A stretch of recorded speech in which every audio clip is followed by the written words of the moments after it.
Welcome, folks. It is episode 11, God versus God. Welcome back. Andrew, I mentioned a couple of episodes ago that I am going to Greece later Yes, on you to did. see some of this stuff in action. I booked my flight last week, so it's getting closer. It's coming in October. Normally my policy is I do not travel in October just in case the Chicago Cubs make a run for the World Series. Yes. This year, Comes in handy once every 100 years. Right.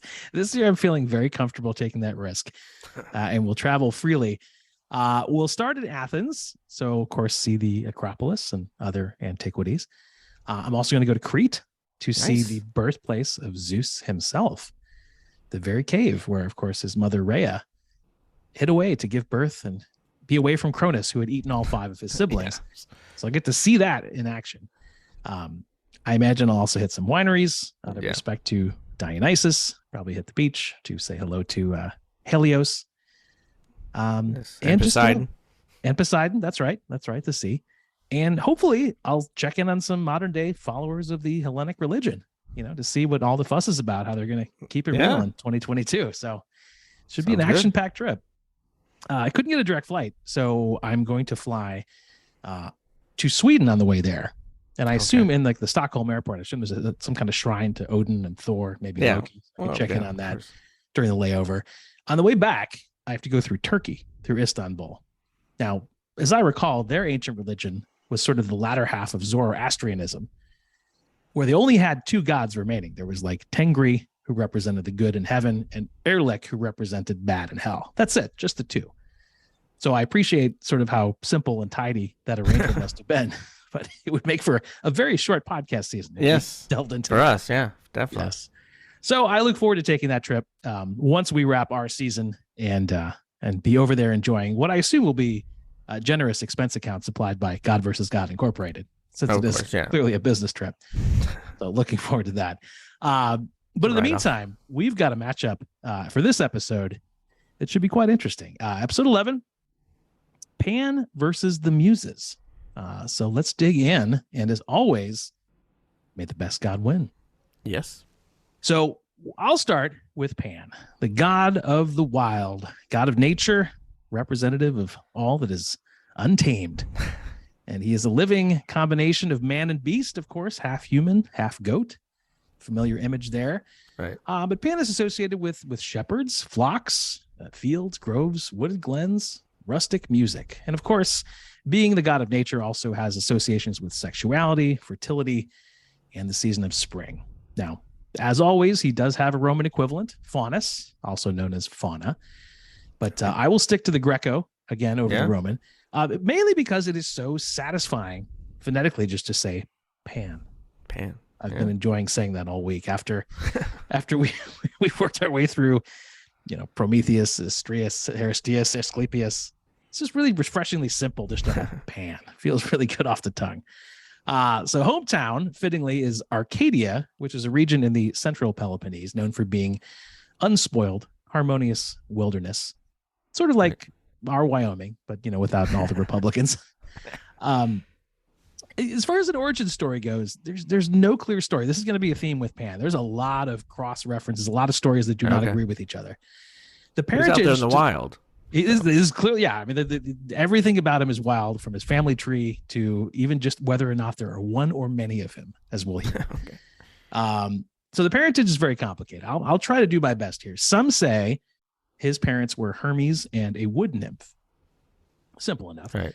Others say the parents were Zeus and a nymph named Hybris. And it really would not be any tale of uncertain parentage without old Zeus involved. So clearly he's got to be in the mix somewhere. Yeah. Still others will say the parents were Apollo and a dryad, it's a tree nymph named Penelope. Okay. Now that Penelope is often confused with her namesake, who is the Penelope, who is the wife and queen of course, Odysseus, the eponymous hero of the Odyssey, and the story of his return to her, to Queen Penelope, after the Trojan War. Other accounts have that Penelope as Pan's mother. Okay. So dueling Penelopes at work here. Now, that's probably my favorite version. In that version, Queen Penelope, Odysseus is gone for at least 10 years. And during that time, Queen Penelope has a number of suitors while he's away. 108 of them, to be exact. Yep. for all of the relative sloppiness of some of the history, they're very clear on that number, 108. The head count, yeah. The counting, very precise. So according to Duras of Samos, the historian, the queen, in fact, had relations with all 108 suitors, and then afterward gave birth to Pan as a result. So you can imagine that conversation. She's like, well, so little Pan, I can't really tell you who your father is. I can narrow it down to one of these 108 guys that I once dated. And you can picture Pan just kind of shrugging and saying, paternity tests aren't going to be invented for a few thousand years. I doubt you're still in touch with most of these guys anyway. No, why don't we definitely just not. say it was? Yeah. Why don't we just say it was Zeus? And Penelope said, yeah, sure. If you'll recall, Odysseus killed them all when he got back. Well, there's that too. Yes. Yeah. But not before they got a piece of the old queen. So out comes Pan in that version. So beyond his parentage, we also got some dispute about Pan's age and sort of where he falls in the timeline. So most of the accounts say he's one of the most ancient gods, older than even the Olympians. And because there are stories where he is the one who gives Artemis her hunting dogs, he teaches the secret of prophecy to Apollo. So he's got to be before them in a lot of those timelines. There are some historians who kind of remedy this by saying there were multiple Pans. There was like an old one and a kind of a modern day one. So the ancient one was also the son of Cronus, the Titan. Another was the son of Zeus. They're both Pans. They're both kind of in the mix. Now, even the notion of multiple Pans takes multiple forms. So in one account, you sort of got both old and new coexisting. But in a lot of accounts, you have multiple Pans at once. So you've got the great, like the big Pan, the major Pan, surrounded by little Pans. Okay, they're called Panaskoi in the Greek. So he can, at any time, he could just sort of multiply into all these little mini Pans, a swarm of mini Pans that run around him. Now, when I heard that, I originally assumed, well, then if you fed Pan after midnight or you get a net, then the little Pans start flying out. I think I confused that with a different story. So these little Pans were reminiscent of the satyr, which we've talked about before. That's the kind of classic half man, half goat creature, which, again, leads us to that familiar image of the great Pan himself. So he has the hindquarters and the legs of the goat from roughly the waist down, but he also has goat horns up top. And the rest of Pan is all man. It's not clear exactly where the cutoff is, where the sort of the man goat border resides. Is it a hard stop or is it it's like a sort of a blend? soft, kind of a Northern Ireland kind of thing. It's not a hard border. It's a little bit porous. Whatever form he takes below the belt, wherever that line is, it seems to function pretty well because, as we will hear, Pan definitely gets around. He is often pictured with a flute that he created himself. We'll hear a little bit about how that happened. And he named it, in a clever bit of ancient branding, the pan flute or pan pipes. We will also learn that Pan is a master brander and likes to attach his name to everything. So this was one great example of that. And, ultimately Pan is a minor god. So he doesn't have the kind of superpowers that we would expect from like the Olympians. But he does have a number of special little skills. He can run very quickly without getting tired. All right. He can teleport between Earth and Mount Olympus anytime he wants. And he's known for having a great sense of humor, which is, I think, its own superpower. Yeah. So one of the associations that Pan had is with a goat god named Aegipan. Now, again, differing accounts. Some say Aegipan is Pan's father. Okay. Some say it's his son, and some say that the two are the same. He's just another aspect of Pan. So Pan has multiple, not just forms, but aspects, and Aegipan was one of them. Right. So the difference, Aegipan is still a god, but he's full goat. So not half man, half goat, full goat god. Okay. Now, in that telling, Aegipan is actually raised and nurtured as a child by Amalthea, who we will recall was the same one who took care of young Zeus while hidden away in that south central Crete cave, the very same cave I'll be visiting in October. So I will confirm this firsthand to make sure that this episode is journalistically sound. Right. So in this version, Aegipan and Zeus are essentially foster brothers. They're being raised together in the cave. And once Zeus comes of age, rescues his siblings from the belly of their father, Cronus, and goes to battle against the Titans in revenge, his old foster brother, Aegipan, comes in to help him out. And they're battling Typhon, who's the serpentine giant, one of the Titans. Zeus and Aegipan are battling this serpent. The serpent Typhon takes away Zeus's sinews, which are essentially the tendons of the arms and the legs. Like his ACL.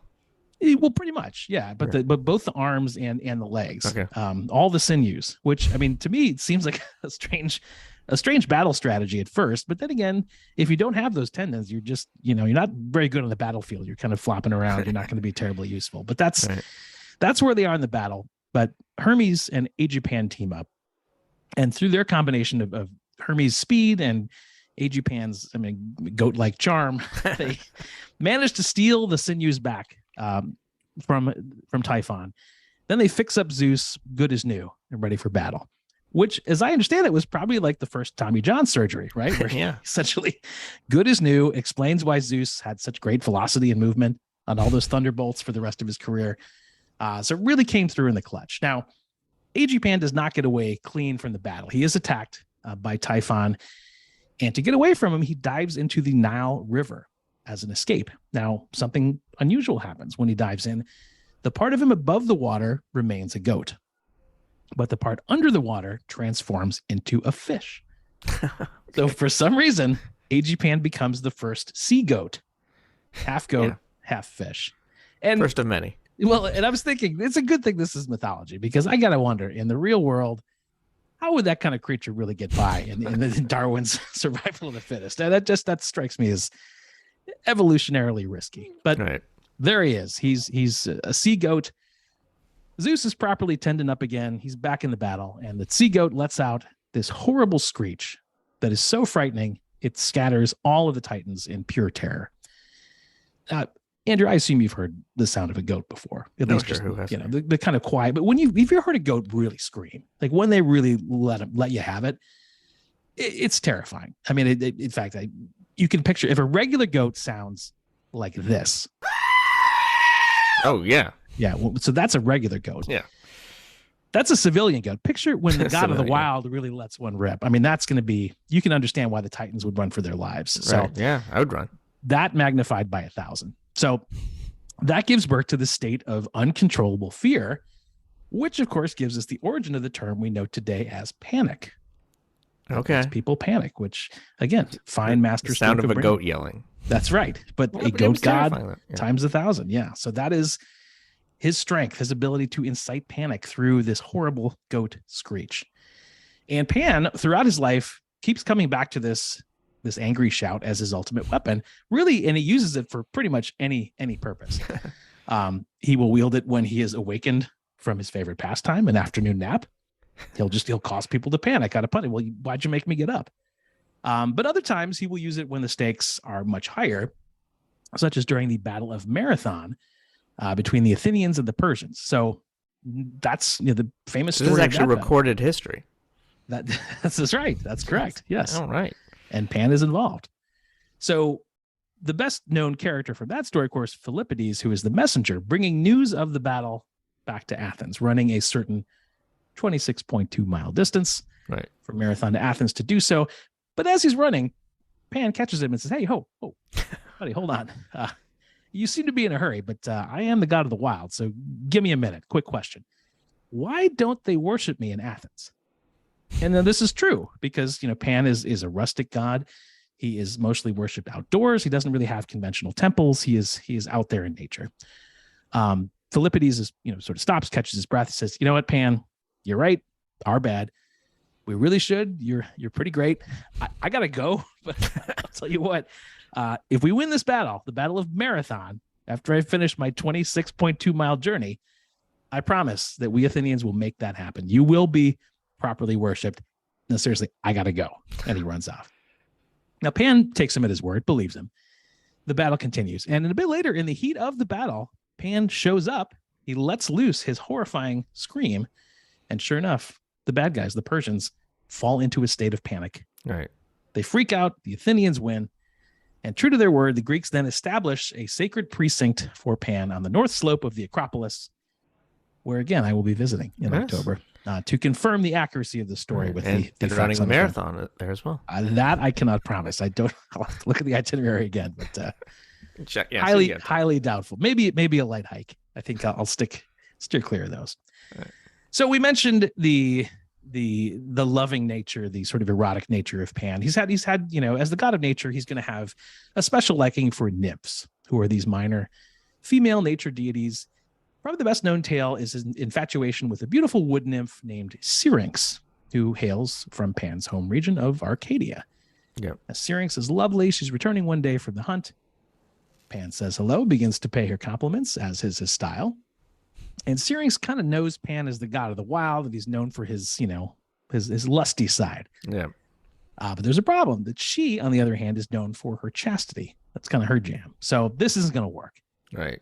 So she runs off all the way to the river's edge, and she asks her sister nymphs for their assistance to help her hide.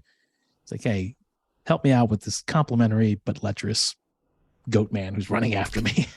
So they help a sister out. Right. Nymphs then transform her into a reed, which is like one of those tall kind of grass-like plants by the river, which in theory should be a really nice kind of effective camouflage. Just blend into the river. Pan can't find her. But when Pan arrives, he's a god. He can sense what's happened. He knows what's going on. He won't get the beautiful wood nymph that he desires. And so he bellows out in his frustration. And because these reeds are hollow, they make this sound as his breath blows across them. Some call it a haunting sound. Some call it a plaintive melody. Pan knows that Syrinx has been transformed into one of the reeds, but he's still infatuated. He can't tell which one is her.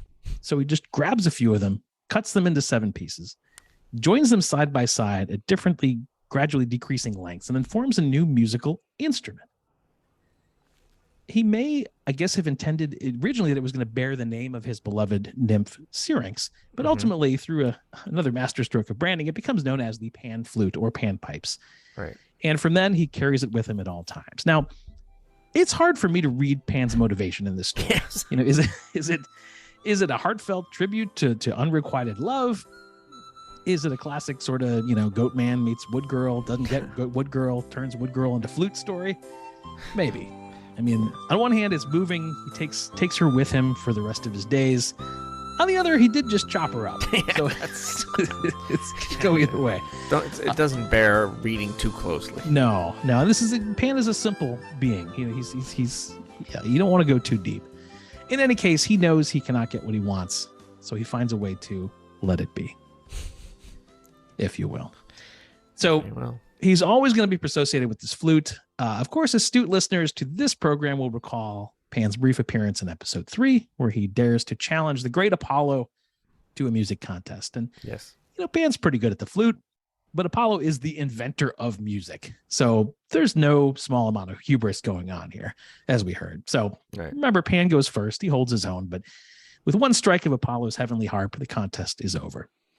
And you may recall Apollo finds Pan's ears so depraved at thinking he might hold a candle to Apollo that he, as a punishment for losing, turns his ears into the ears of a donkey. Right. So again, for those keeping score at home, depending when you encounter Pan, it can be full goat, half fish, the familiar half goat, half man version, which we'll call Pan Classic. And then once Apollo has his way with him after the contest, half goat, half man, donkey ears. Very simple. Yeah, just mix it up. The story of another famous love interest, of course, Echo, another nymph, known for 3 things: great singer, great dancer, and scorning the love of any man. Right. Now, Pan is up for 2 of these 3. He's like, singing, check, dancing, great. The third part, scorning the love of any man. Would you make an exception for a goat man? And if not, can I sweeten the deal with some donkey ears, or does that not work? So again, 2 versions of the story of Echo. He's already coming at her with a disadvantage. In the first, Pan is you'll recall rather lecherous. He's angered by this third bit of Echo scorning the love of any man. So he instructs his followers to kill her, which they do. They tear Echo to pieces and scatter her all over the earth. Okay. Now, in this first story, Gaia, who of course is the primordial Mother Earth goddess, takes on the pieces of Echo into herself, into the earth. And from then on, the voice of Echo repeats back the last words of others, no matter where they roam. And of course, that's where we get the Echo we know. But there is a second alternative ending that we get from Ovid's Metamorphosis. In that one, Echo is just having a chat with our beloved guest star, Hera. Right.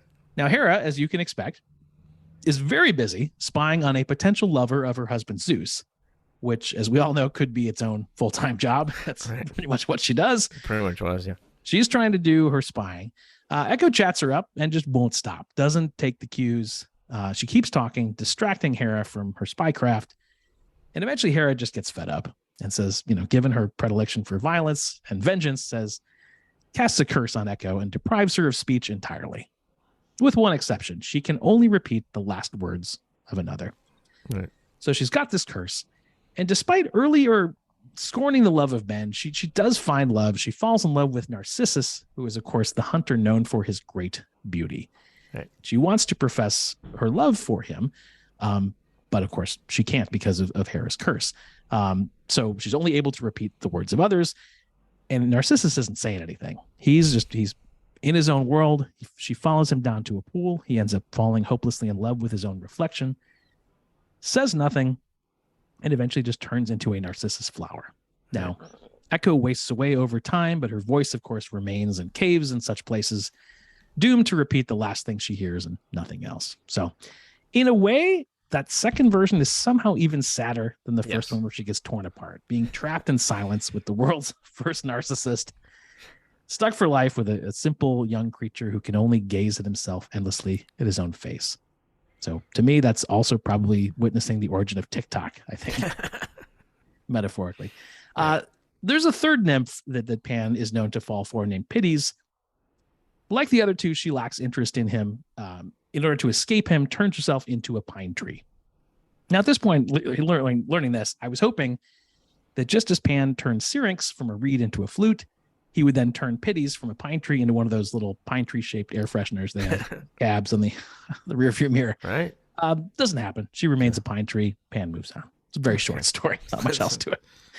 A couple of tidbits about the sort of the erotic life of Pan. I mentioned he's known for sexual prowess. We hear stories of him getting turned down a lot, but he was able to be much luckier in other times. And there are statues of him having much better fortune. Sadly, many of the statues contain a prominent phallus, which kind of takes us back to some previous conversations. Yeah. So as if, all the man, goat, donkey stuff isn't distracting enough, you've also got this in the mix. There's also a legend that Pan was the one who taught shepherds how to pleasure themselves originally, which, given the nature of that occupation, an especially important skill. So I'm sure the shepherds still hold him in high regard for that lesson. There's also, in the old days, his name was part of a term that was used to often shame women who would have multiple partners. They would call them pan girls as kind of a taunt. Okay. That is a forerunner to today's designation of pansexual, which is one of many available sexual identities at your disposal, which in contrast is widely celebrated. So he's turned that around from the scorn of a pan girl to the pride and celebration of being pansexual. How many things have changed. But there is a final chapter to this it's pretty deep and kind of difficult to grasp, but it's important to bring up. So unlike all the other gods in contention for this competition on God versus God, there is a possibility that Pan may be dead. Oh, no. So it's a bit of controversy, but the Greek historian Plutarch claims that Pan is the only Greek god who actually dies. And the story is this. So during the reign of Tiberius, and we're talking AD 14 to 37, there's a sailor named Themis who is heading to Italy by way of Paxi, a Greek island. And he hears this divine voice across the saltwater. The voice says, "When you reach Pelotes, take care to proclaim that the great god Pan is dead." And Themis is understandably taken aback by this, but he does relay the message. And everybody who hears it groans and laments this terrible news. I mean, for all of his quirks and peccadillos, Pan has become something of a fan favorite over the years. And people are really distraught to hear that he would have met his demise. Flash forward several centuries. Then by the 16th century, the French scholar Rabelais has this revelation that this announcement was not about Pan at all, but it was a announcement of the death of Jesus Christ. Now, you look at the dates of the reign of Tiberius, AD 14 to 37, the dates check out, the timing's there. He claims that in Greek, the word Pan, of course, and the word all are essentially the same. So to early Christians, according to Rabelais, Christ was their everything, and therefore our everything is dead, was what the messenger was truly saying.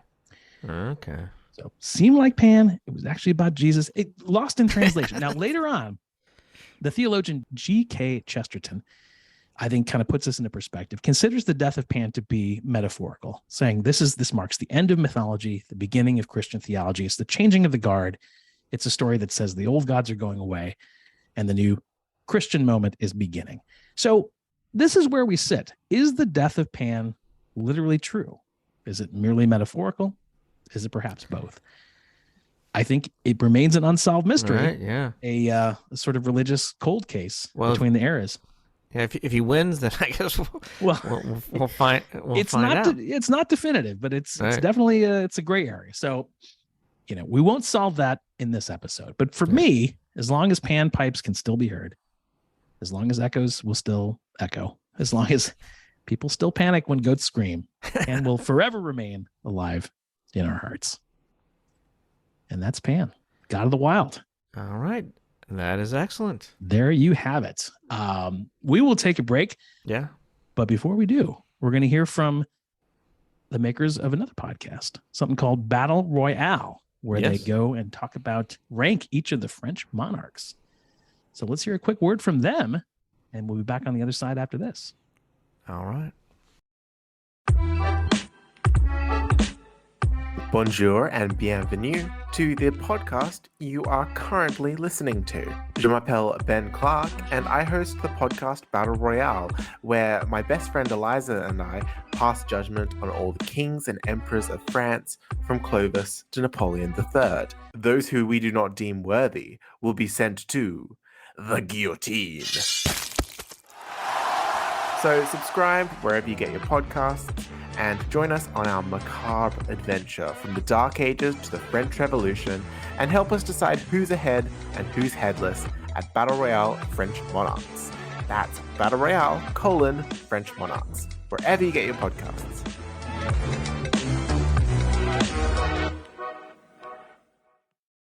Tell me now, you muses, who have your homes on Olympus, for you, who are goddesses, are there, and you know all things, and we have heard only the rumor, and know nothing.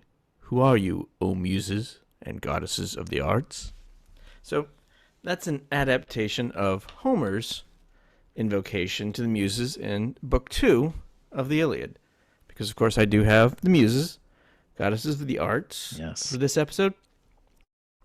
And what better way to start off with an episode on the muses than an invocation of the muses, right? It is great. I was very impressed. Unexpected, but entirely fitting. Yeah. A little bit meta, but, Very much so. And appreciated.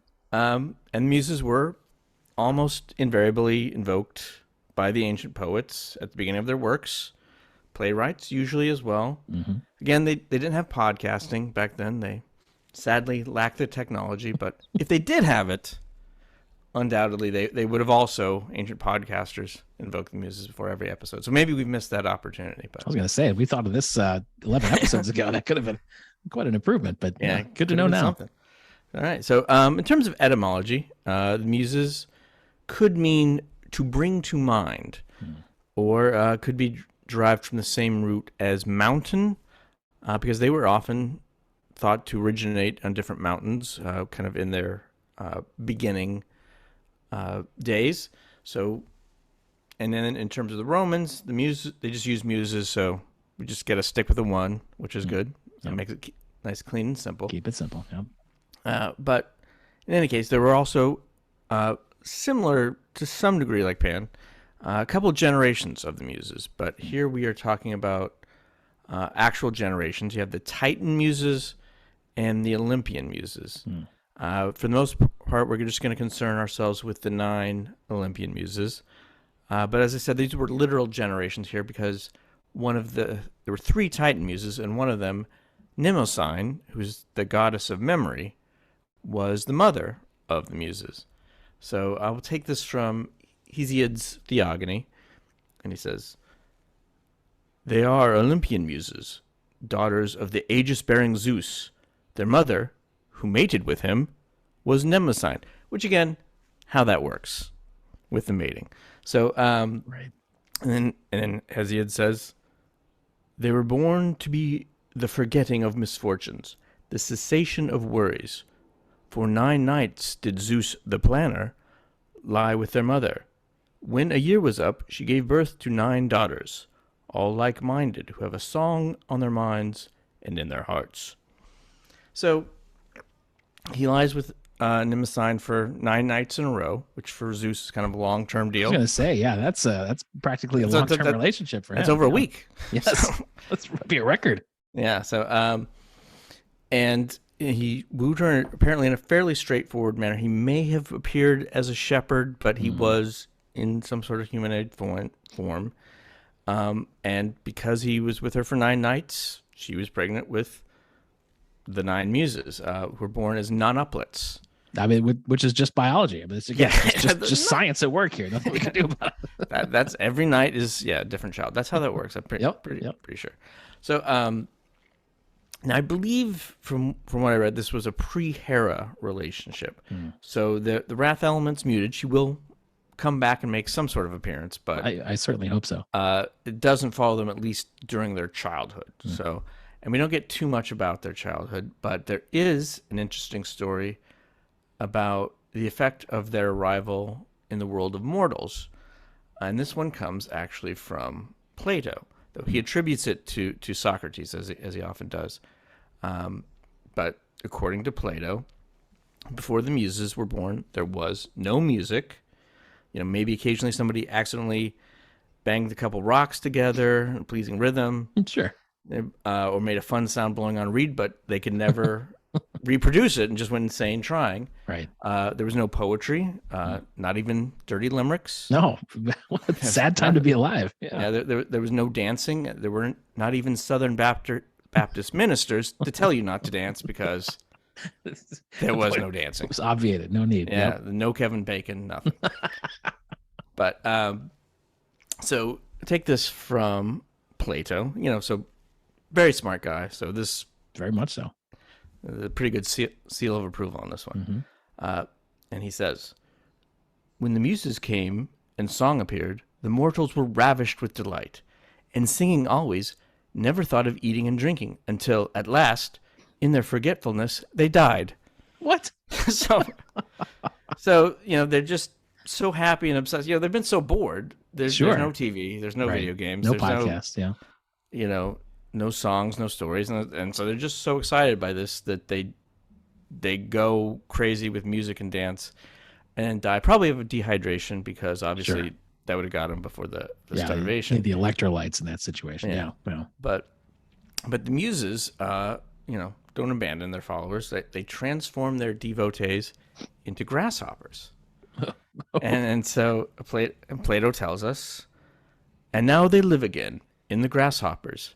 And in this return, the Muses mate with them. They neither hunger nor thirst, but from the hour of their birth are always singing, and never eating or drinking.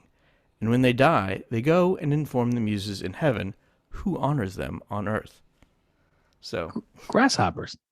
Yes, so they're grasshoppers. Grasshoppers, according to Plato, do not eat or drink. So okay, yeah.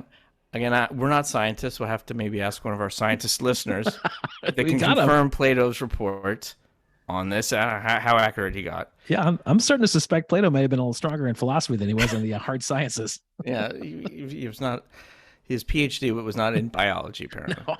So, but then also the crickets are watching you, and they're, who's paying homage to the Muses, who's giving them their proper due. Yeah. And they will report on you. So yes. just know that when you hear them, they got eyes on you. Yep. Yeah, they're not just playing; they're watching you too. So the 9 Muses are collectively, as I said, the patrons of art and learning, and they're pictured as 9 beautiful, elegant, sophisticated young women, and in many ways were held up as the ideal of ancient Greek womanhood. And they each individually have their own specialty, which we'll talk about in a little bit, and carry their own symbol of their specialty in most of their art depictions. And I assume just whenever they would go anywhere, they would carry those around with them. So I'm going to give you their names and kind of areas of interest, but not going to be a test on this. But some of these guys will come. That was my next question. Yeah. Some of them will come back up later. So first is Calliope, who was the leader of the Muses, Sure. and she was the muse of epic poetry and eloquence. Then you have Clio, who was the muse of history, subject close to our hearts. Indeed, yeah. And then Erato, who was the muse of romantic poetry. Euterpe, who is the muse of musical performance. There were 2 theater muses. Melpomene, who is the muse of tragic theater. Okay. And Tulia, who is the muse of comedies. So they had that kind of split. Yep. Then we have Polyhymnia, who was the muse of lyric poetry, which is essentially song lyrics, poetry that was performed with a lyre. Terpsichore, who was the muse of dance. And finally, the youngest, Urania, who was the muse of astronomy.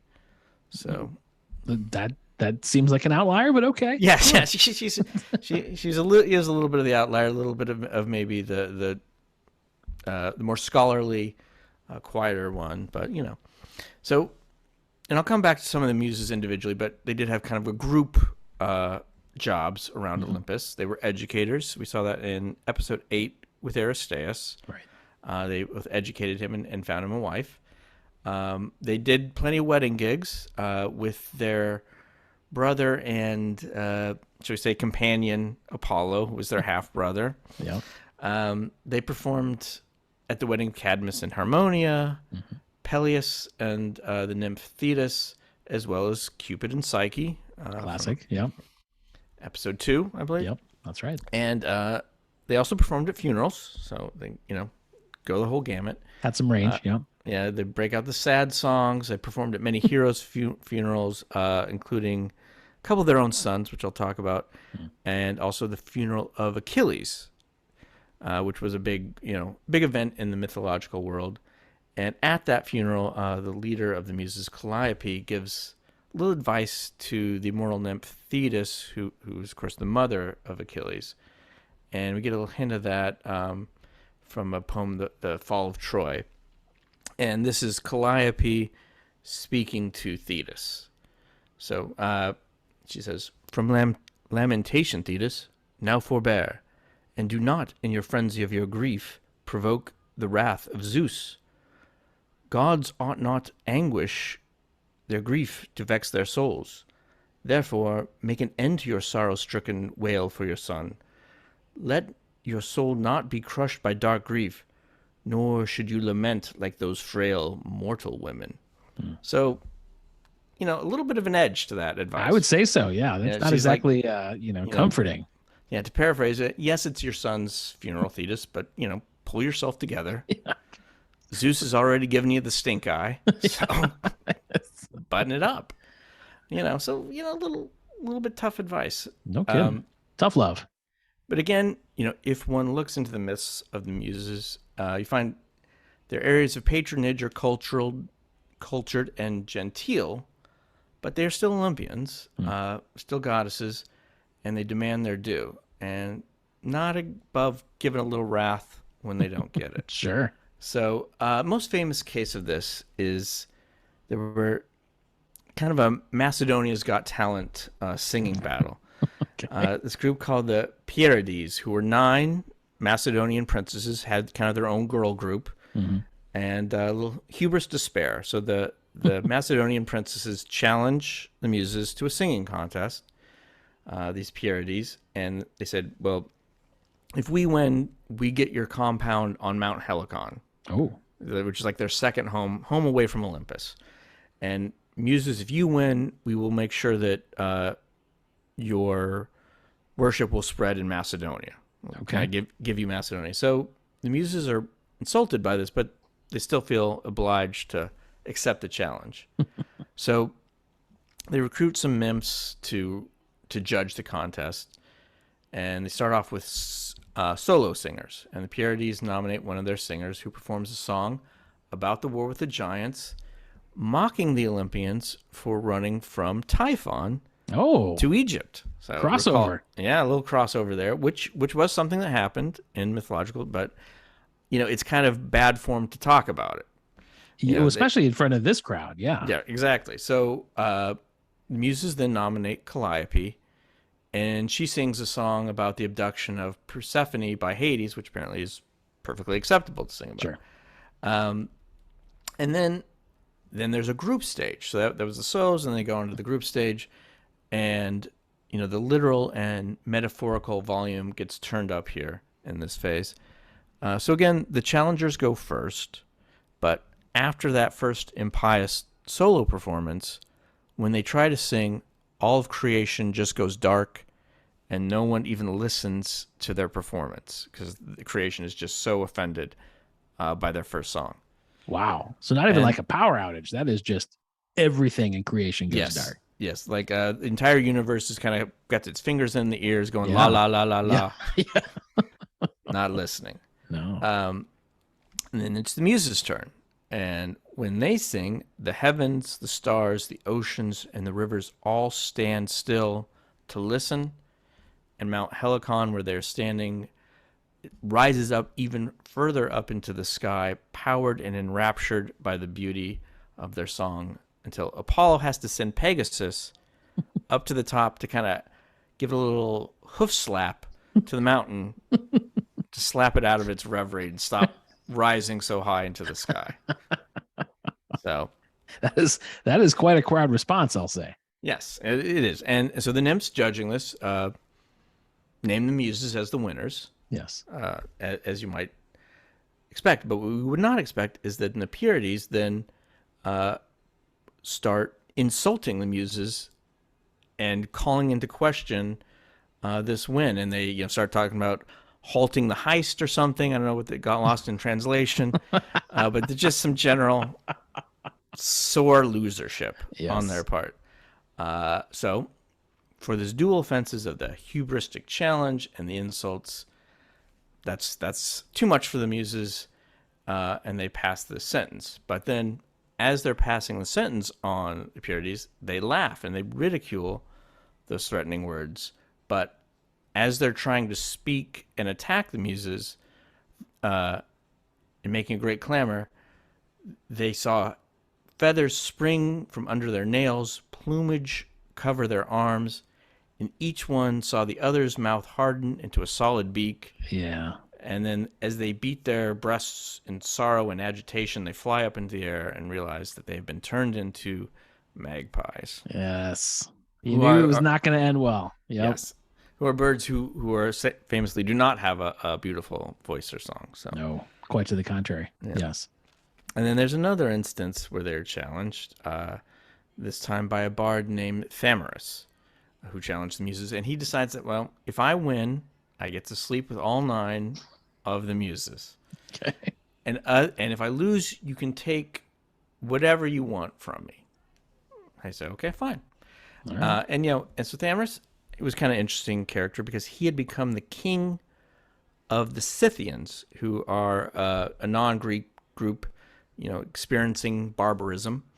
And even though he's not a Scythian, he's just so good at music, they made him king. So, after that, he's feeling pretty hubristic. But he challenges them, and of course the Muses win, and then they deprive him of his eyes, and his voice, and his memory. He did say everything. So, he did say anything. Yeah, open-ended. That's a problem. He didn't probably not expect him to be quite so creative. He thought, maybe my horse, but they went a little further than that. So, my goodness. You really don't want to challenge these goddesses to a singing contest. No. No matter who you are, because we have one more. People keep doing it. And this is the Sirens, who are themselves famously beguiling singers in their own right. Right. And they were actually daughters of Melpomene, who was the muse of tragedies. And, that right there kind of doesn't bode that well for you when your mother is the muse of tragedies. Some heavy foreshadowing happening there. Yeah. A little bit. So a little backstory on the Sirens. They grow up on Mount Olympus and Muses' other home, Mount Helicon. And then eventually they become companions to Persephone. Mm-hmm. And they were with Persephone on the fateful day where Hades abducted her. And you may recall from episode 2 that they were given wings then by Demeter in order to help her in her search for Persephone. Right. So, and then sometime after this is where Hera comes back in, and she's the one that convinces the Sirens that it'd be a good idea to challenge the Muses to a singing contest. And Hera would never steer anybody wrong. Yeah, no. Just some good, solid advice there. So they do it, and of course, they lose to the Muses, of course. And when the Muses win, this time their punishment is they go and pluck the feathers out of the Sirens' wings. Oof. And then use those feathers to make crowns for themselves to wear around. Harsh. Yes, that one was very harsh. And then the Sirens, in their despair, take up residence on some rocks off the coast of the Italian peninsula. Yes. Where they begin to lure sailors to their deaths with their song. Including, of course, eventually Odysseus. Yep. Though he resists by tying himself to the mast of the ship. Yes.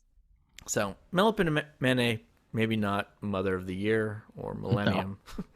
Although it does give you a whole other dimension, knowing that Odysseus is showing such restraint, tying himself to the ship, while back home, Queen Penelope is having 108 suitors. Yes. He doesn't restrain himself in many other ways. I was going to say, he doesn't have exactly a clean slate either, so that's fair enough. Yes. So Calliope has a couple children as well, and she avoids defeathering any of them happily, but they still don't end up too well. So either with Apollo or the mortal hero Oeager, Calliope had the son Orpheus. Oh, speaking of musicians, yeah, he is of course the famed singer and lyre player who was so talented at singing that his singing would move stones and charm wild animals. He has a whole story we're not going to get too far into. But, eventually he travels in and out of the underworld. Yes. Only to be torn apart, as I heard, I believe in episode 1, by some overenthused Bacchanids. Yeah.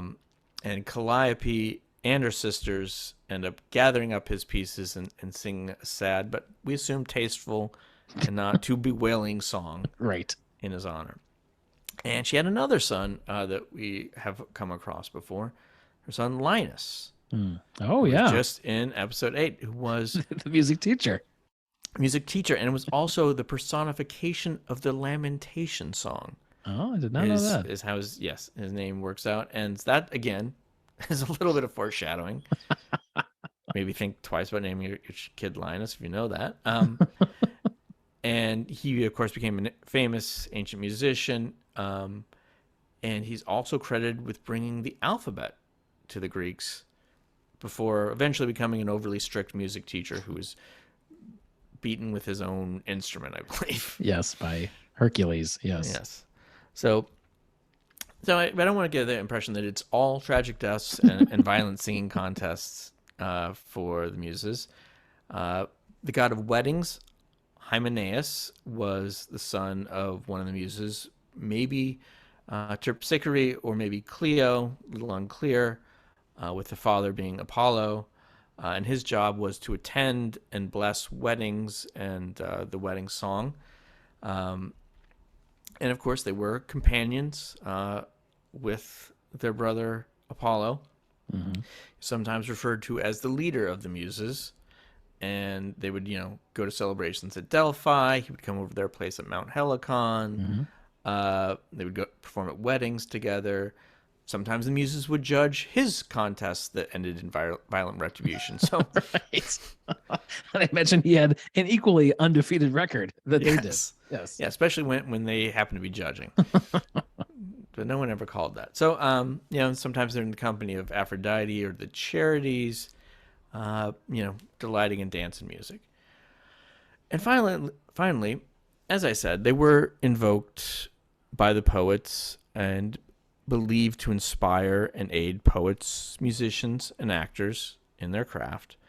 And probably no one is more of a muse stan than Hesiod, who is the author of the Theogony, which is literally like the genealogy of the gods, Mm-hmm.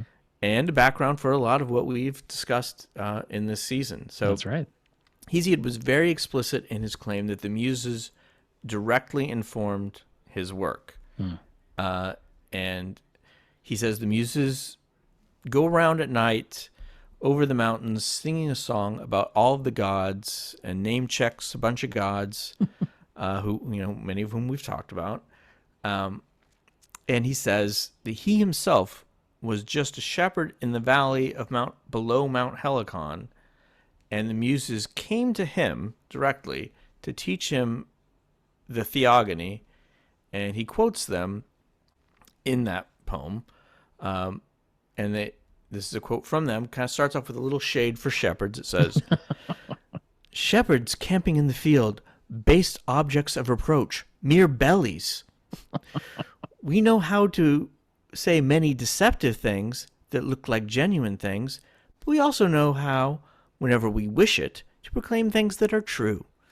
So, again, they insult the shepherds and then says, we know how to lie really well, but this time, cross our hearts, we're going to tell you something true.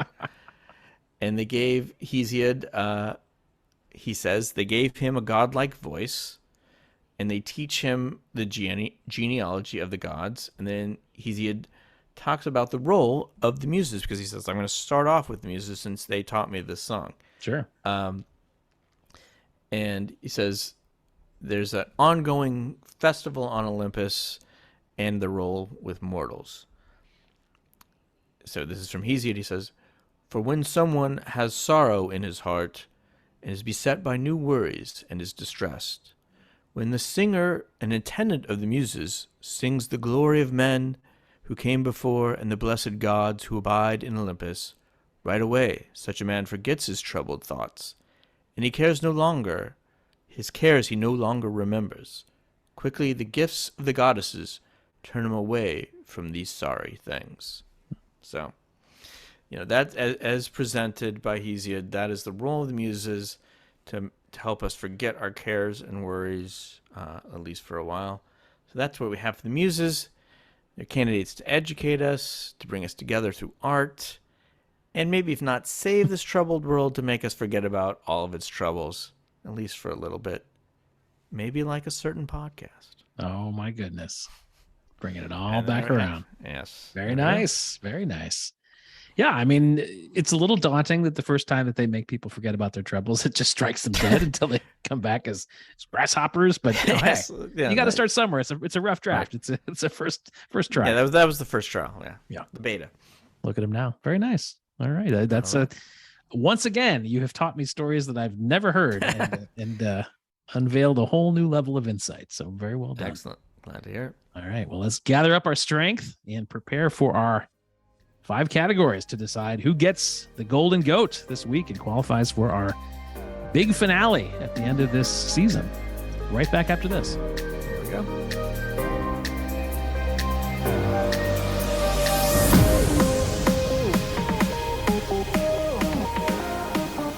Okay, we are back, and it is time for our judging rounds. We have 5 rounds, and they all start off with Immortal Combat.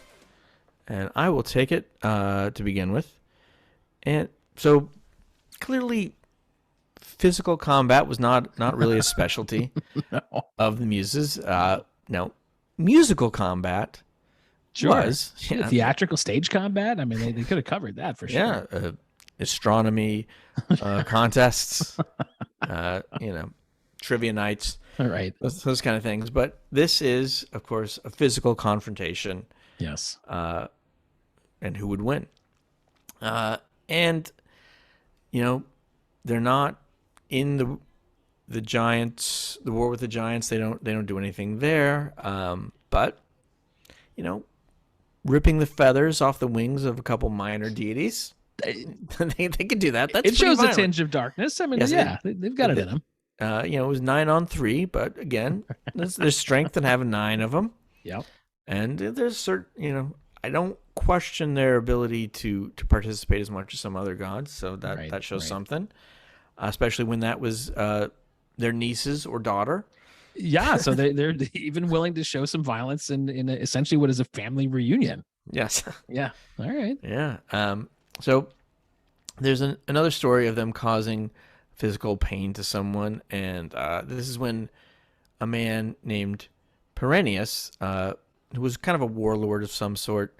So the Muses are walking along, and there's a big storm, and they take shelter in his castle. And when the storm is over, he tries to lock the Muses in to his castle. And the poem says that they take wing, and I believe this was supposed to be that they turn themselves into bird. And he says, whichever way they go, he will follow. So to follow them, he jumps off the top of his castle and falls to his death. Oh, that's a big strategic mistake right there. Didn't think that one through. You did, yeah. I don't know how much credit you can give them for this. He kind of beat himself on that one. Yeah. Yeah. Your opponent had a certain level of cognition that was lacking in that one, but we do find out that they can fly, so that they do have that in there. Yeah. And then there's a slightly odd story that comes out of kind of a love poem, one that the Muses at one point tie up Eros, the god of love, with some flowers, and they bring him over to the goddess Callis, who is the goddess of beauty. And now Aphrodite desperately tries to ransom her son, get him back, but after Eros is released, he has become the willing servant of beauty, and they say he will forevermore be this. That is why love is the slave to beauty. Because I don't know that is, they may have tied up Eros, which semi-willingly. Yeah, I don't know how much that gets them, but I had to look for some stuff. But they're not afraid to physically restrain a chubby toddler. That's that says something. That's right. Yeah. So, all right. I heard some stuff about Pan. But I want to summarize. Yeah, and I think there's some good ones there. The horrible screech that helped Zeus defeat Typhon and ultimately the Titans. Of course, that's the main weapon. Yeah. We've discussed how off-putting that goat scream is. At godlike levels, you can only imagine what it would sound like. So that sense of panic that he was able to inspire. Obviously, in high stakes situations, helping the Athenians defeat the Persians at Marathon, you can win a war that way. So right. that's a whole major army. Yeah. Now that again, as to his willingness to use that weapon, the fact that he will use it if somebody wakes him up from his afternoon nap suggests a broad range of applications. So clearly not afraid to use that weapon. Also remember, I was going to say, thinking because there are 9 muses, theoretically this would be 9 on 1. But remember, Pan can manifest himself into a swarm of mini Pans, which could be disorienting to any kind of fight. So we heard the goat screaming before. Imagine, if you will. In fact, don't imagine. Listen to it right now. The sound of not one, but a swarm of goats all screaming at once, and it sounds a little something like this. Now, I don't know about you, but I could not fight any kind of one-on-one confrontation. I could barely concentrate. It's very off-putting. So it's a little off-putting. Right. So he's got the strength in numbers. He's got the mini Pans. He's got the sense of panic. And if you add to that, yes, the Muses can fly, but Pan can also run really fast for a long time without getting tired. Yes, they can sing, but he's got a great sense of humor, so he could always do a little stand-up to kind of distract from the theatrical aspect of it. I think all those are pretty good for Pan in terms of having that rough edge to him. Of course, you have to acknowledge the downside. He may also be dead, which again, a gray area, a big question mark. I think we're gonna have to go for most of these, at least on the assumption that he is alive. I think so. We'll stick to the metaphorical translation of that. Right. Consider him still on the bench. And again, if the battle happens for any reason to be at water, he has the mergoat version of himself. He does. Well, that's an excellent point, because he does, the ability to manifest in all these different forms theoretically at his will. Right. So yes, he can move it to the sea if need be as a sea goat.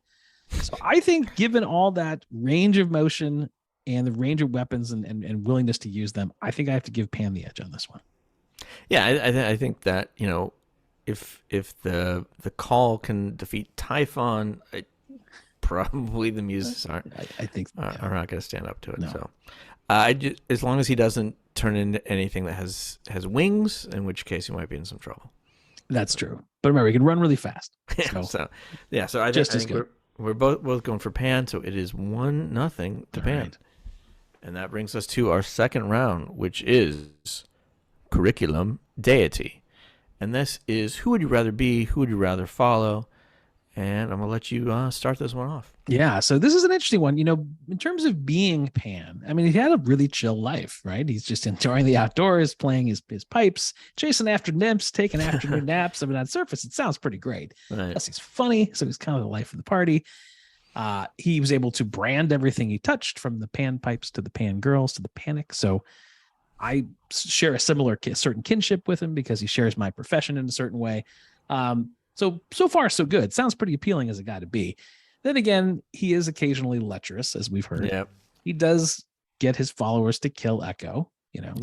There's a strike against it there. But then again, these days, directing a mob to cause deadly chaos still doesn't get you prosecuted, in this day and age. So maybe he gets away with that.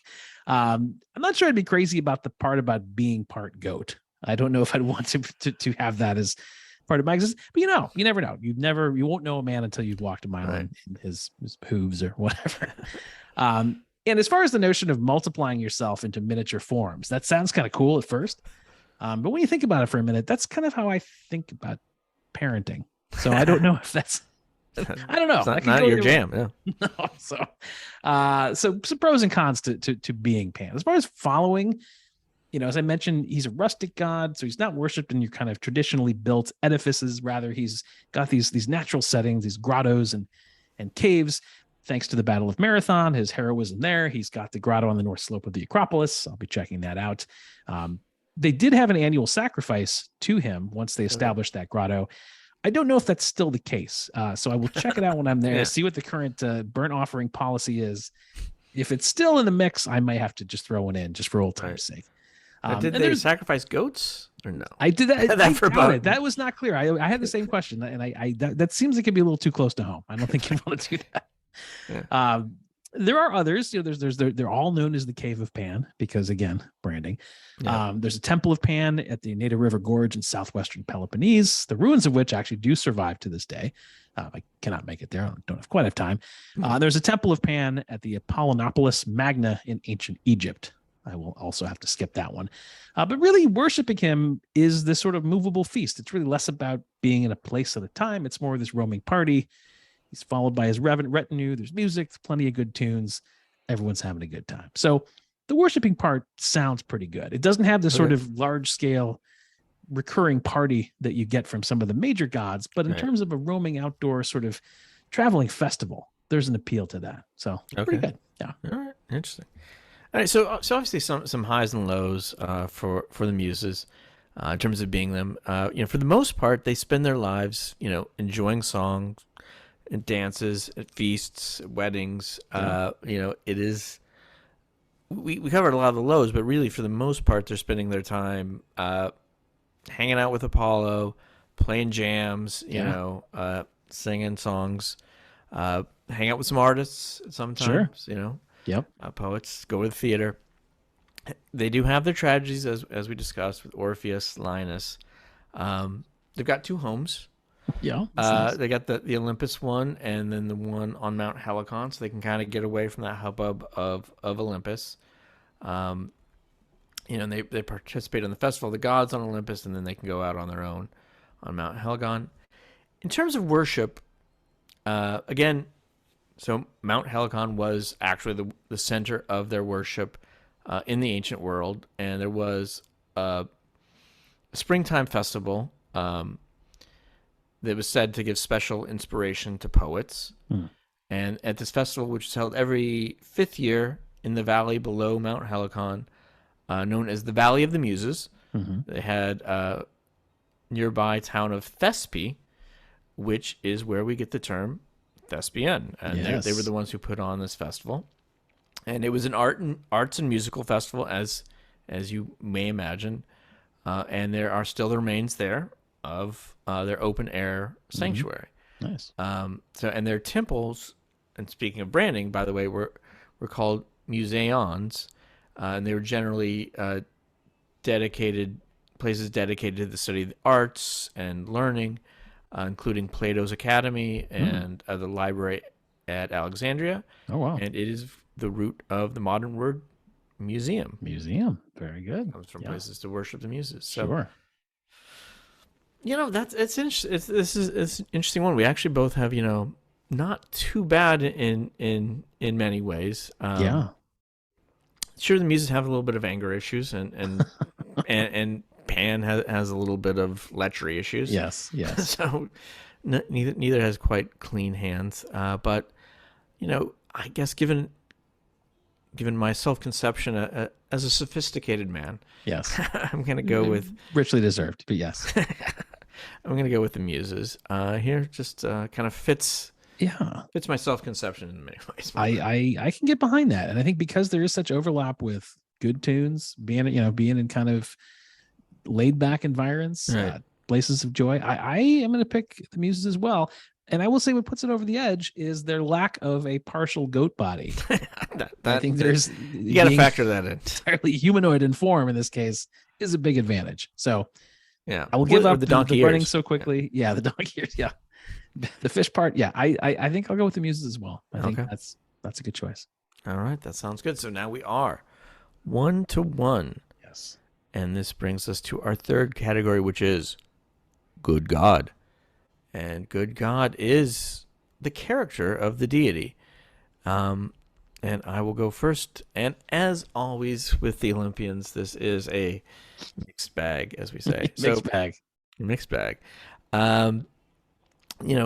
Their gifts to humans of music and performing arts and learning, those important, good gifts. Huge. There's kind of something, we both know as people who've played some music that feels especially divine about music creation. Absolutely. So, it leads a little more reality to that one for me. Yes. They help out a lowly shepherd become a big time poet and singer. That's a big one. Of course, rags to riches story. Yep. While they do it, they felt the need to insult the shepherding profession. Well, as is the style in sort of a hip hop battle. You got to start with the shade. Yes, it stirs things up. So, we as a podcast don't endorse that. No, certainly not. Nothing but full respect to the shepherding profession. But they had that jealous and wrathful streak. Plucking the feather out of your own daughter's or niece's wings. That's a little harsh. Yeah. On the good side, one story I didn't share that they grew up alongside their nanny's son, and then when he's dies, they have him turned into a constellation. So, all right, well that's nice. It's a good parting gift. Yeah. Like we became buddies with him and made him a constellation. So, all right. So what do you have on? Well, we don't have a lot of stories about Pan doing a lot of good per se, but he's less bad than some of the other characters that we're reckoning with in the program. So like he doesn't do a lot of killing directly, but of course he just has his followers do it, or he just incites panic and allows the victims to kind of take care of themselves. So that's it kind of falls on both sides. He's not actively causing demise, but he's at least facilitating that process. The one good thing he helped people with was helping the shepherds figure out how to, get less lonely when they're out there with the sheep. I guess that's a nice gesture, but not, only one mark of character. I would say his erotic escapades sort of push the boundaries a bit. I mean, there's the sort of lechery about it. All the stories that we hear, he really doesn't get to the finish line, but he's, as I said, in art, he's represented as having a lot much better luck. There is a famous work of art. And again, this is the part of the program where I will have to mention something that I don't want you to Google, but if you must, you have that right. It's a statue from the Villa of the Papyri, which is located at the Herculaneum in Italy, and it's a statue of Pan, let's say, making love with a goat. You Google it, you realize there's an intimacy to this. It's explicit. He's looking the goat in the eye. It looks it's a lot more direct and close than you expect. Then again, a gray area because he is half goat. So it's sort of semi bestiality, but not entirely. So he walks the line in that one, but there's certainly, certainly some question marks about the character aspect of his erotic adventures. Right. So hard to tell. He's such a laid back guy, such just sort of a man of the outdoors. Not a whole lot of force for good, but not a lot of blatant evil either. Kind of rides somewhere in the middle. Right. Which is interesting because sometimes when we say mixed bag, it's because they're very, very good and very, very evil. Yes. Like say Apollo Right. has that aspect, but I'm gonna lean to the Muses again on this one. The force for creation of music and art.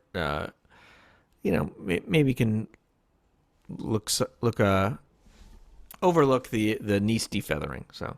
Yes, I think that I agree with you, and that's a contribution that outweighs, the creation of the panpipes and, right, yeah. and happy shepherds. So I agree. Right. I share your vote. I think I went to that pub once. Anyway, all right. So this brings us to that is 2-1. 2-1 for the Muses, and it brings us to fourth round iconography. Yes. And this is legacy of the deity, both in their own time and now. And I believe you have the first one on this. Yes. So Pan, of course, is considered a minor god, not at the sort of same level as our Olympians or some of those great figures, but still has a great deal of kind of cultural prominence all these years later. We've talked about the prodigious branding. We talked about the panic to the pan flute. But because of that connection between the Greek word for pan and the word, the Greek word for all and pan, he is forever associated with sort of everything from pansexuals to pandemonium, Pan American Airlines to, yes, even pandemics. So, you take the good, you take the bad. Right. Taking both, you get your pan. After the incident with Typhon, after creating in the incarnation of A.G. Pan, Zeus did reward him by placing Pan among the stars as the constellation Capricorn. So he does have his place in astronomy there as well. The A.G. Pan version of Pan. Right. Capricorn is also happens to be my astrological sign. I'm told, but I have no time for such made up things. I'm only interested in the hard facts that we cover on God versus God. So leave that to the side. Probably the biggest sort of cultural association. Pan was a big influence on the character of Peter Pan, who of course also represents the natural world outside of the influence of adults. So he is, like Pan, both charming and selfish. I think the intention of that character was to ask the question, are human instincts good? Are the most uncivilized instincts bad? Or is there a gray area there? So Peter Pan's creator, J.M. Barrie, used to use the term a betwixt in between to describe Peter Pan. So sort of part animal, part human, very similar to our dear Pan. Yeah. And his stories, they explore a lot of that psychology. So which is better, to be refined or to be a little bit more rough around the edges? So there's a nice sort of heft to that, and that continues to this day. Pan also has a place in the occult.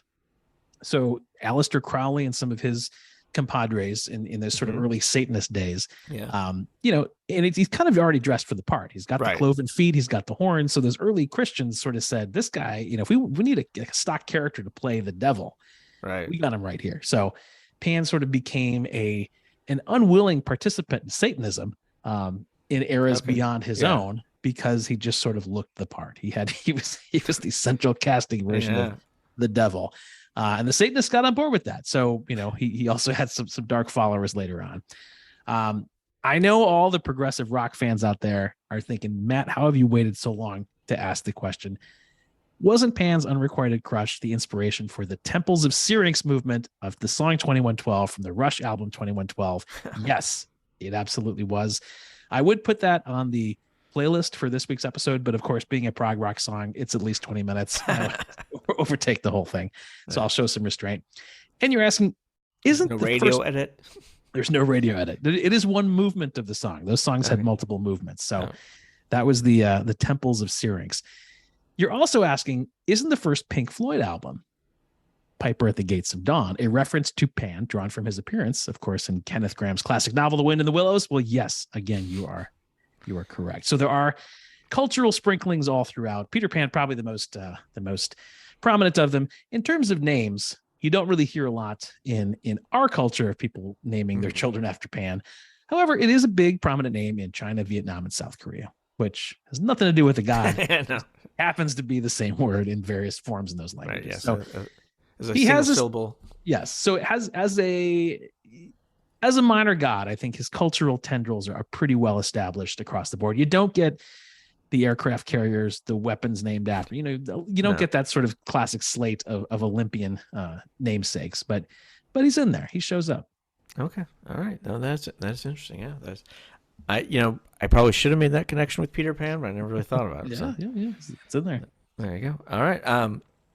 So first off, there's kind of a lot of language contributions from the Muses. As I mentioned, museums, but we also have music. Is named literally right there for the Muses. Amusing is to muse is to contemplate something, to think about something. So in terms of branding, they also have some successes there. Sure. Then there's kind of some of the more random things that I like to find just to get the breadth of their influence. So there is Muses Escape, which is a collective designed to empower the aesthetic of femininity in all its forms. Oh. And by collective, I believe they mean the collective of your money. But it's not inexpensive, but people do swear by it. It's kind of a retreat for artistic women, and they have them all over the U.S. and Europe. I did not know that. There's a whole brand of Muses tarot cards, which is a special edition of tarot cards. Oh, sure. you're naturally. Yeah. Like, all right. So there is a brand of Muses only yoga wear, and then of course when we get into music, there is the band Muse. Rock band. Yes, very good. Current day, there's from the 90s, you may recall Throwing Muses, which was an alt rock band, and there in the teens there was a K-pop band called Nine Muses, which was a girl group singing of nine singers who were active from 2010 to 2019 . So even keeping the number 9, like really committing to the concept. They found out they maybe 8 of them can sing, and one of them was really good at astronomy. So I don't know that one for a fact, but they kept that. But back into popular culture, you may remember the film Xanadu. Of course, which was the Olivia Newton-John, 1980 film, cast Olivia Newton-John as the muse Terpsichore, who for some reason encourages a down-and-out photographer to open roller disco. Yes, and that's the plot of the movie. I believe Calliope is a bad muse in that for some reason. So. But you may not have known that was an adaptation of the 1947 film Down to Earth. I sure did not know that. Which starred Rita Hayworth. Wow. As Terpsichore, who comes down to help a writer of a Broadway musical. Okay. Naturally. So, then we get into the individual muses. I'm not going to go through them all, but Calliope is actually a fairly common name, and it is in the top 500 of girls' names. Okay, sure. In this country. Then there's the Calliope steam engine. I don't know if you know what these are. Like it is a steam pipe, and so in those circus pipes, or they'll have them in a wagon, and they go around and playing the same music. Oh yeah. Okay, sure. Yeah. That's so that is called a Calliope. There's a brand of oversized recliners called the Calliope. Okay. I don't know how that came about, it's somewhere between a chair and a love seat. Yeah. But, that comes up. There's a Calliope hummingbird, which is the smallest bird in North America. Wow. And then, of course, in theater, you have that sad and happy masks, which are known as the Melpomene and Tulia masks, respectively. So they're actually named for the goddesses. And then, of course, Clio, the muse of history. There are Clio Greek yogurt bars. Yes, I think I've had one of those. Yeah. Yeah, and there's that you also probably be familiar with the Clio award I certainly would. Yes, in for advertising. advertising. Yeah. Yes, and there's legal software named Clio. So, and then last not least, bring it back to the whole Muses. There's the Crew of Muses, which is a float crew that participates in the annual Mardi Gras festival in New Orleans. That celebrates the victory of the Muses over the Sirens. Excellent. To this day. Glad that they're still rehashing that battle for all to enjoy. Yes. And that's what I have on them. So that's pretty good. Well, it's funny that you mentioned Xanadu. A very good friend of mine has a young daughter who's like 4 or 5, and it is her favorite movie. So she insists on showing him screening it day after day. And I've just seen clips. It is utterly unwatchable. It's awful. So I give him great marks on his parenting for enduring that. Well, but somebody had to introduce her to it. That's right. Yeah. So somebody's getting down marks as well. That's right. maybe a grandparent. I don't know. Who knows? So, this is an interesting. It's a close battle. one. Yeah.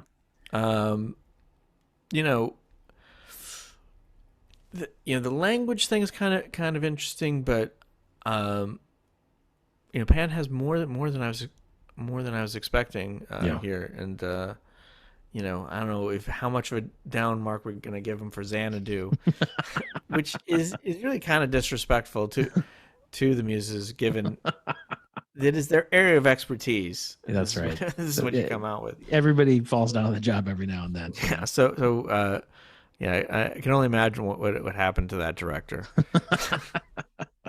But I think I'm gonna go with Pan on this one. I think so too. I think the influence in the language.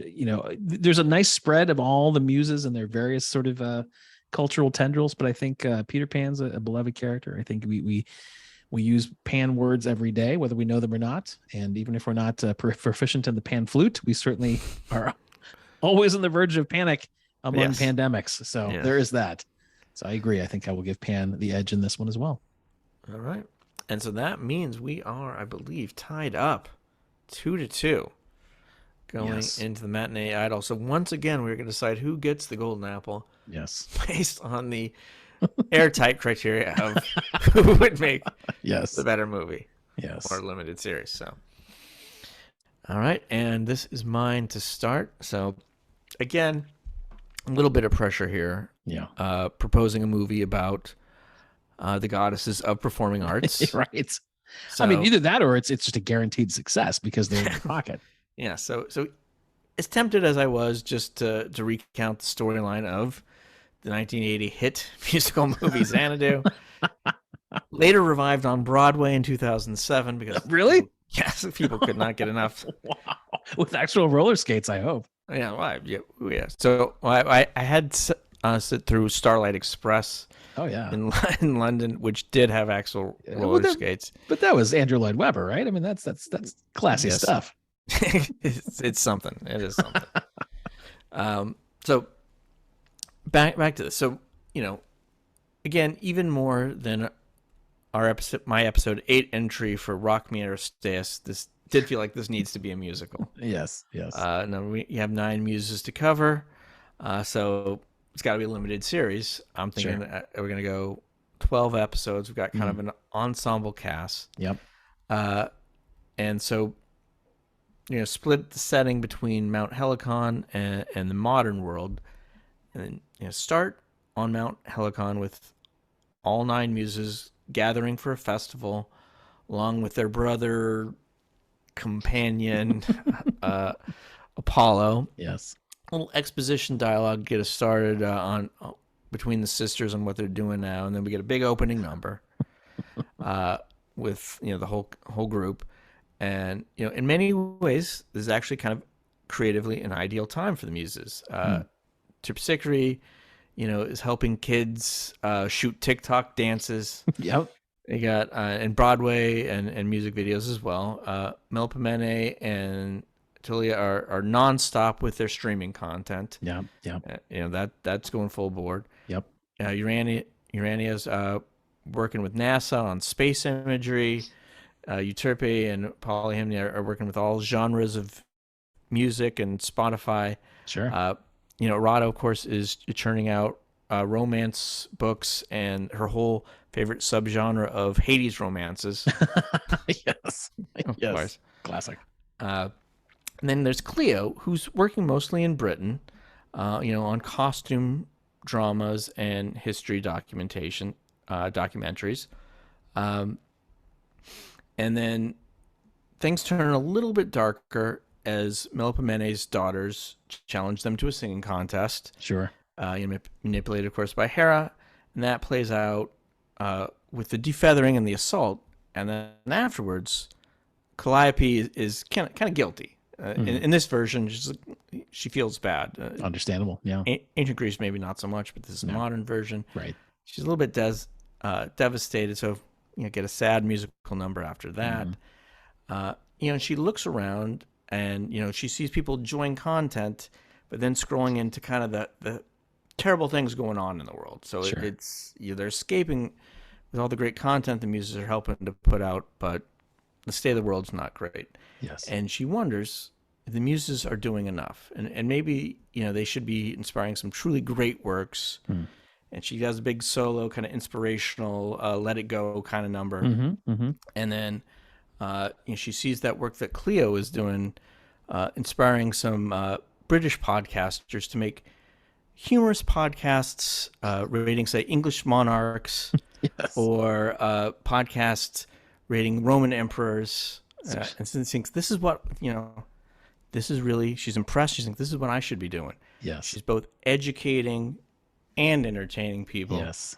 And so she, Calliope gives some inspiration to sort of modern day lowly shepherds of office workers who are working on their spreadsheets and presentations. Yep. Kind of remembering what she did with Hesiod.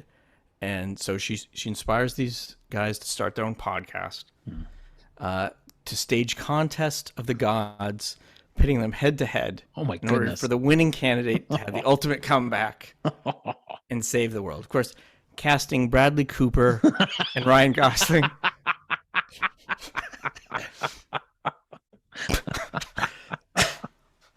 The origin story we've all been waiting for, and perfectly cast. Although I can't even tell who would play who in that. It could go either way. It could go either way. Yeah. So, montage of the podcast episodes being cut. Cut between the podcasters and their voiceovers and animated reenactments of their stories, all set to song. Wow. Finally, leading up to Calliope realizing that the listener numbers just aren't going up fast enough right, to save the world. So instead, what she does is she turns into her goddess form and personally pitches this muse-based limited series to Netflix. And the very series that people are watching is this. It ends with a plug to listen, like, and review God versus God as we head into the season finale. I thought the invocation to the muse was as meta as you were going to get. I was not prepared for all those levels of the onion. Very well done. Very nice. Mind blown. That is a tough act to follow. All right. Let me see what I can do. So thinking about this, Andrew, I kind of recognize a movie or series about Pan directly may not play well with audiences today, given all the ribaldry, the flute playing, the prominent phalluses. Just even for cable, it seems a bit dicey. So I had to get a little creative for this category. And I don't know about you, but these days I cannot hear the term GOAT without thinking, of course, of the acronym version for greatest of all time. Right. We hear this discussed a lot. I'm sure you've heard it quite a bit in terms of the world of sports. Yep. There's always a lively debate in the world about, who's the best of all time, who's the greatest of the great. You hear it applied to maybe Tiger Woods, Muhammad Ali. It's a designation reserved only for the best of the best.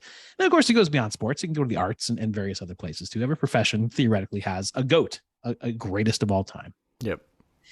So it got me thinking about what it would mean to have half a GOAT in that context. And so this led me to a category I don't think we've explored before in this category, which is the game show, but not just a game show, but a fantasy game show called simply Half Goat with GOAT, all in capital letters. Right. And the game show goes like this. Contestants vie for the opportunity to take on half of the body of one of the true GOATs, the greatest of all time. But because it's a game show, there are two catches. First of all, you only get to be half of the famous figure. So the rest is you. So you may be half one of the greats, but the rest is the body you come with as the contestant. The second catch is that you can't decide which half you get. So there's a panel that's assembled of the fates, which made sense to get the mortar in there to come and determine based on the quality of the life that you've led before becoming a contestant. So your host to the program, of course, is the greatest of all half goats, the goat of goats, if you will, Pan himself. He's leading the proceedings with his randy sense of humor and the occasional flute interlude. So each episode, we have a regular Joe contestant, and we follow him in his quest to become half goat. Now, maybe you've got a contestant who's lived a noble and virtuous life, who's done really well. Maybe he gets to, say, take the top half of chess legend Bobby Fischer. So yeah, I mean, still you've got your skinny little legs, but because up top you've got the ingenious mind, you still beat Spassky for the title in Reykjavik. You still become great. So even half of a goat is still a success story. Right. Maybe another good noble person would draw the top half of, say, Paul McCartney. So yeah, you've got bad knees, no problem. You still ultimately become universally beloved. Above the waist, you write 22 number one songs, you still become successful. When you get lesser humans as contestants, though, who've not lived as noble of a life, this is where things get complicated. So maybe you've got a contestant of lower character. Maybe he's assigned the bottom half of Tom Brady. Now, on one hand, think about it.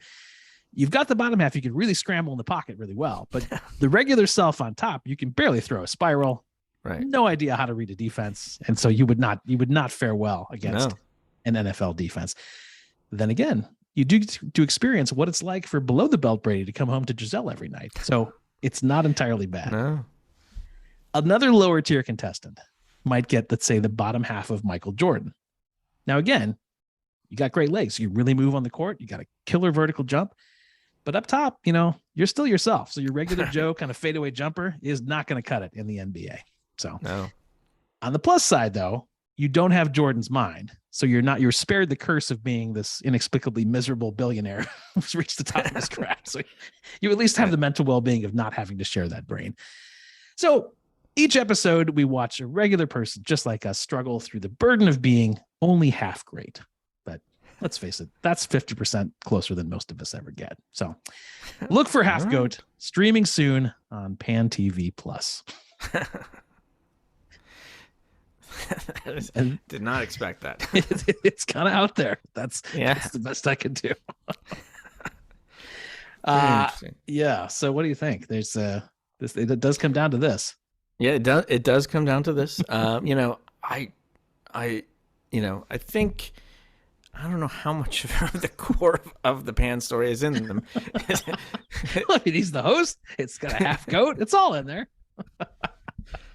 It's inspired by, it is inspired by. It's a little more loosely inspired by. But in this one, I'm gonna go with the Muses. I think that the mission of that Netflix series is so important. The mission of getting us more listeners, as well as saving the world. Yes, I agree with that. I will cast my vote for the Muses as well for two reasons. Number one, the higher degree of fidelity between the goddesses themselves in the program, given against the loose interpretation that I provided, but also just the ability to execute. You'd really have to have some serious special effects to make this Pan show happen. Right. It's believable. It's a very high concept. Did you cast that? I did not cast it, although I did. In the cutting room floor, I had the ending was this Tournament of Champions where when all the regular people that are half goats flame out, you end up having the goats take on halves of each other. So you have like the bottom half of LeBron James and the top half of Michael Jackson. It gets really bizarre from there. So I left that one out. That was too much. So no casting, just regular people, just regular folks. Yeah. All right. Interesting. Yeah. I think I'm gonna go with the Muses. And did you join me in that, or you? I did join you in that. Yeah. I think the Muses get the nod, and for the extra special bonus of all the meta levels of that concept, I have to. And the casting was just. I mean, it would be a guaranteed hit, no question. Right. So excellent. All right. So that means that we have the Muses winning the golden apple for this round. See, Yes. episode 11, 3-2. All right, and we are now heading into our final, what I would call our final regular season episode. That is correct. Episode 12. And we've been through so many of the heavy hitters. Episode 12, we realized we've had two heavy hitters who have been part of this story all throughout, but have not had their own dedicated episode. And so you know what that means. Normally we go to the fates here, but there are two left standing in competition for the regular season. So next episode will be none other than Zeus and Hera going at it. Now that is an action-packed all-star battle to close the regular season. We'll see how that one pans out. And then at that point, we will make plans for a 2-part season finale where all the winners we have very specific ways of matching them up that will be intriguing, that will be high pressure. Yeah. We will not want to miss it. It will be so action-packed, it will be split over 2 episodes just to give you some time in between to really think about what you're observing. So get ready for that. In the meantime, we hope you've enjoyed this one. As always, thank you to Andy Snow for our music. You know where to find us. You know what we want you to do. That last story gave you all the tips you need. Yes. Like, subscribe, tell your friends, give that review. And a final thank you to the folks at Battle Royale for swapping out with us, letting you hear from them, and hope you enjoyed their show as well. And if you're a listener who's come from their side, welcome. We're glad to have you, and we appreciate your listening. Yeah, and I do want to say to give them a listen. Ben and Eliza do a great job, very entertaining, and I would say that Ben does a great job with the history, but then I realized that I don't actually know enough about the history of France to vouch for that. I do know that France is a real country. Yeah, I've been there. That must be convincing enough. That's good enough for me. He's very convincing. So he sells it. Yeah. Well, there you go. Excellent. Well, go check that out and get ready for the regular season finale next episode. And until then, Andrew, always a pleasure. Excellent job. And everybody, thanks for listening. We'll see you next time. So long. All right. Bye-bye.